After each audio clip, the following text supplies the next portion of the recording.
Je viens témoigner devant vous. Je découvre en fait vraiment le monde chrétien. Moi, j'ai grandi dans la religion et la culture musulmane. Et en fait, il y a un mois, on m'a annoncé une suspicion de cancer des 2 ovaires qui m'a vraiment abattue. Et j'étais vraiment plus bas que terre, quoi. Vraiment, ça m'a abattue. On m'a dit, voilà, pour avoir des enfants, ça va pas être possible, ça va être traitement, etc., etc.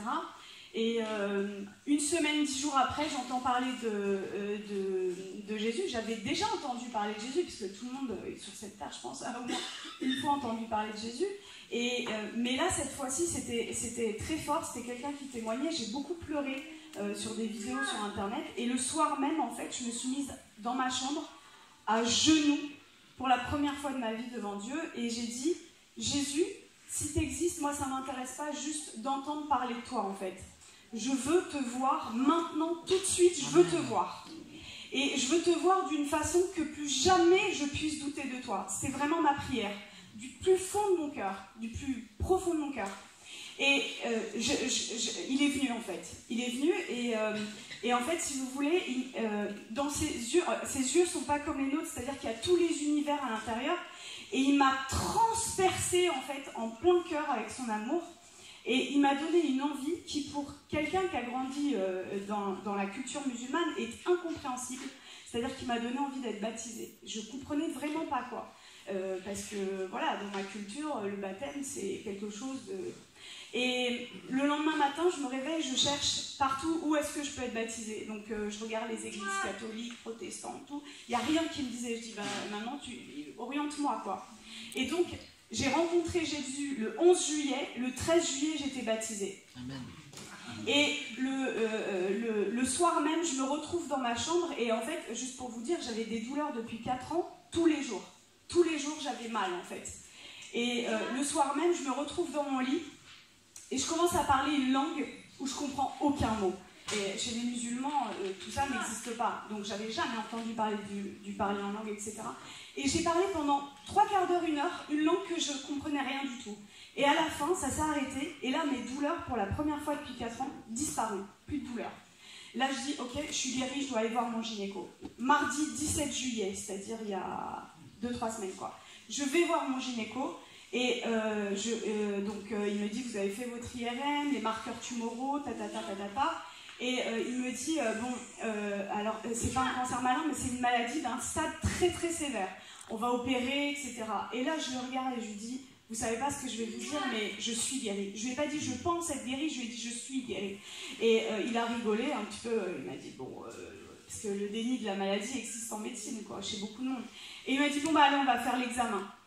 Et donc mardi 17 juillet, il me fait l'examen, il n'y avait plus rien en fait. Et sur mon ovaire droit, il y avait 2 images. Donc il arrive sur l'ovaire droit avec la sonde et il me dit, ah, il y a 2 images. Et il me dit, ah mais attendez, ce sont les follicules de maturation. Les follicules de maturation dans les ovaires, c'est ce qui donne les ovules en fait, pour la reproduction. Et moi, j'en avais plus. Et là, il retire la sonde, il me dit, allez, vous allez m'expliquer ce qui s'est passé. Je lui raconte que j'ai rencontré Jésus, etc. Et il me dit, bon écoutez, parce que je suis médecin juste à côté de chez lui, dans le cabinet, il me dit, bon moi je vous crois parce que je suis juif, mais gardez ça pour vous.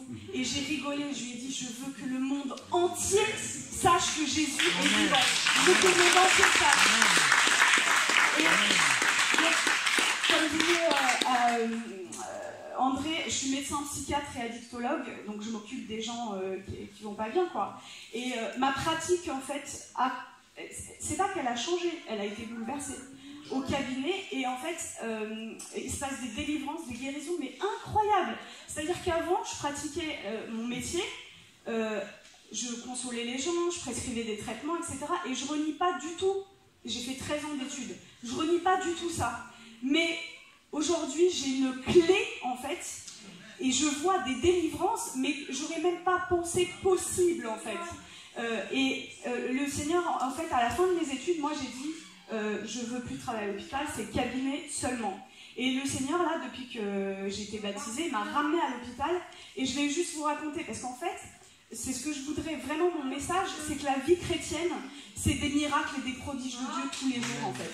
C'est ça la vie chrétienne normale et c'est ce que vous devriez tous vivre. Et si moi, avec ma famille, voilà, ils sont musulmans, c'est pas facile, mais si moi, en tant que médecin, en tant que musulmane, je prends le risque de parler de Jésus au moins 20, 30 fois dans la journée à des gens que je connais pas dans la rue, je vous encourage vraiment à le faire. Parce que c'est comme ça que le feu de Dieu augmente en fait en vous. Et je vais juste vous raconter en fait ma dernière garde à l'hôpital, dimanche, pas qui vient de passer, mais celui d'avant. Les infirmiers, ils n'y croyaient pas en fait.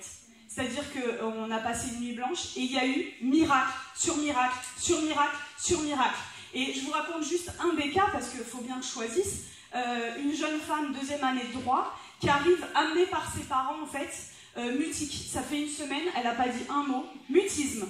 Et l'infirmier vient me voir, on a passé une nuit difficile parce qu'il y a eu beaucoup de cas, et il vient et me dit bon bah tu vas voir, ça va être hyper facile, je viens de passer 1 heure avec elle, elle m'a pas sorti un mot.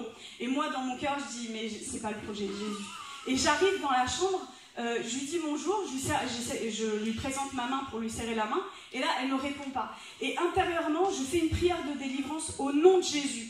Et là, elle commence à me parler normalement, mais vraiment normalement quoi. Et l'infirmier arrive 5-10 minutes après, il ouvre la porte et il nous regarde. Et au lieu de venir s'asseoir à côté de moi, parce que quand on voit un patient, en fait, le médecin et l'infirmier sont à côté, il va au fond de la chambre, il croise les bras, il nous regarde. Et je vois, il se gratte la tête. Il n'y croyait pas. Et toute la nuit, ils ont vu ça. Et ils m'ont dit, mais qu'est-ce qui se passe en fait? Qu'est-ce qui se passe? Et tous les jours, je vois ça. Et juste pour terminer, vous avez l'antidote. Jésus est l'antidote. Vous avez un antidote. Le monde entier a le poison. Qu'est-ce que le poison? C'est de ne pas connaître Jésus. Ne gardez pas votre antidote pour vous. Partagez-le. C'est limite, je vais utiliser un terme médical, non-assistance à personne en danger. De voir des gens malades, des gens pas bien, et vous passez, et vous avez l'antidote. Ne gardez pas l'antidote. Partagez-le, partagez-le. C'est ce que le Seigneur veut, quoi. Voilà. Merci, hein.